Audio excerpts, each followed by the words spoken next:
বিদ্যালয়ের ছাত্রীদের career counselling এর মাধ্যমে উজ্জীবিত করার উদ্যোগ বিএসএফ এর। মঙ্গলবার নদিয়ার শান্তিপুর শরৎকুমারী গার্লস হাই স্কুলে কৃষ্ণনগর বিএসএফ এর হেডকোয়ার্টারের উদ্যোগে একটি কেরিয়ার কাউন্সেলিং এর ব্যবস্থা করা হয়, যেখানে অংশগ্রহণ করে বিদ্যালয়ের সমস্ত ছাত্রীরা। নারীদের স্বাবলম্বী এবং বিএসএফ কিভাবে নারী কর্মসংস্থানের জন্য এগিয়ে এসেছে তার ব্যাখ্যা করা হয় এদিনের অনুষ্ঠানে কৃষ্ণনগর বিএসএফ সেক্টর হেডকোয়ার্টারের assistant command Amandeep Kaur BSF সম্বন্ধে ছাত্রীদের অবগত করেন। এদিন এই অনুষ্ঠানে মহিলা বিএসএফ কর্মীদের উপস্থিতিতে বিদ্যালয়ের ছাত্রীদের বিএসএফ সম্বন্ধে বিশেষ বার্তা দেন। তবে অনুষ্ঠানে বিএসএফ এর তরফে এক অডিও ভিজুয়াল শো এর আয়োজন করা হয়। তাতে করে বিএসএফ সম্পর্কে পুঙ্খানুপুঙ্খ তথ্য দিয়ে ছাত্রীদের অবগত করা হয়। তবে এই অনুষ্ঠান সম্পর্কে আজ বিদ্যালয়ের প্রধান শিক্ষক জানান, এই উদ্যোগ যথেষ্ট গুরুত্বপূর্ণ। এতে বিদ্যালয়ের ছাত্রীরা অনেকটাই উপকার পাবে। তিনি আরও জানান, এর আগে বিদ্যালয়ে অনেক ছাত্রী পুলিশের চাকরি সহ বিভিন্ন গুরুত্বপূর্ণ চাকরিতে কর্মরত রয়েছে। নতুন করে বিদ্যালয়ের ছাত্রীরা যদি বিএসএফ এ যুক্ত হতে চায় তাতেও আমরা খুশি হব। इसी तरह की जो भी गाइडेंस है, जो भी आपको उसमें हेल्प आउट चाहिए, वो हमारे यहाँ पे जो ऑलरेडी बीएसएफ में सर्विंग महिला कांस्टेबल्स हैं वो हमारे साथ आज हैं प्रेजेंट यहाँ पे। वो आपको अपना जो रियलिस्टिक उनका एक्सपीरियंस है, बॉर्डर को गार्ड करते हुए, देश की सेवा करते हुए उनका क्या एक्सपीरियंस है।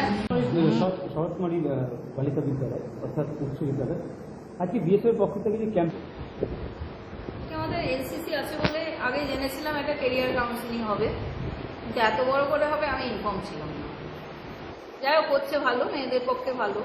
মেয়েরা এখন তো চাকরি বাকরির যা বাজার, মেয়েরা যে পরবর্তীকালে এস্টাবলিশমেন্টের জন্য এদের থেকে যদি কিছু হেল্প পায় তাহলে তো আমাদের পক্ষে ভালো, সেটা যে কোনো মেয়ের পক্ষেই ভালো। এই যে বিএসএফ এর পক্ষ থেকে এই যে উদ্যোগ নেওয়া হলো এবং বলা যেতে পারে আজকে বিএসএফ জওয়ানরা আপনার স্কুলে এসে মেয়েদেরকে এই বিএসএফ সম্পর্কে বিভিন্ন কথা বলছে এবং বিএসএফ জয়েন করার জন্য কি কি পদক্ষেপ নেওয়া যায় সেগুলো জানাচ্ছে। এতে করে কি মনে হচ্ছে যে নারীদের বা মেয়েদের ভবিষ্যতে কতটা ভবিষ্যৎ উজ্জ্বল হবে বলে মনে করছে? আমাদের মেয়েরা already West Bengal police, Calcutta পুলিশে আছে, অনেক আছে। এবার বিএসএফে কজন আছে আমি জানি না, যদি ওরা যায় ভালো। এবং আমাদের মেয়েরা সব ব্যাপারে মানে এগিয়ে যায়।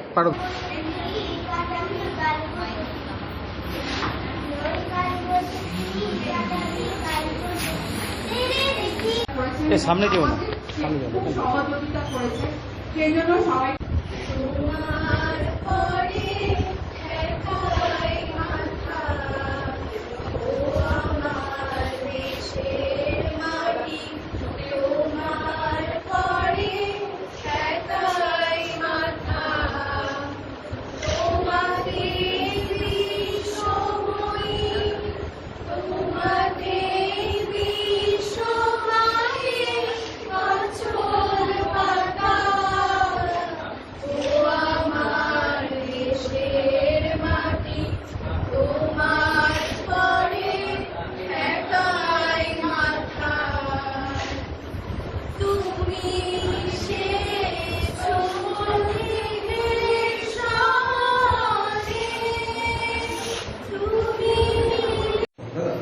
मैम, आज की जो प्रोग्राम है जो करियर काउंसलिंग, वो भी महिलाओं के जो बेटियां है स्कूल के जो स्टूडेंट्स है उसके लिए आप लोग आए हैं एवं सभी को जानकारी दे रहे हैं।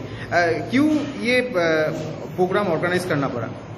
एक्चुअली यहाँ पे हम आज बीएसएफ की तरफ से शरद कुमारी गर्ल्स हाई स्कूल में एक करियर एज ए वुमेन आप किस तरह से बीएसएफ को ज्वाइन कर सकते हैं, क्या करियर अपॉर्चुनिटीज बीएसएफ आपको प्रदान करता है, इसके ऊपर एक लड़कियों के साथ यहाँ पे जो गर्ल्स हैं यहाँ के 10th 12th के बच्चों के साथ एक इंटरेक्शन में आए हैं, जिसमें बच्चों ने बहुत ही बढ़िया तरीके से उत्साहपूर्वक इन्होंने भाग लिया है। उनके पार्टिसिपेशन जो है देशभक्ति की भावना और सरहद की जो सुरक्षा के लिए उनका सीमा सुरक्षा बल को ज्वाइन करने के उत्साह को दर्शा रहा था।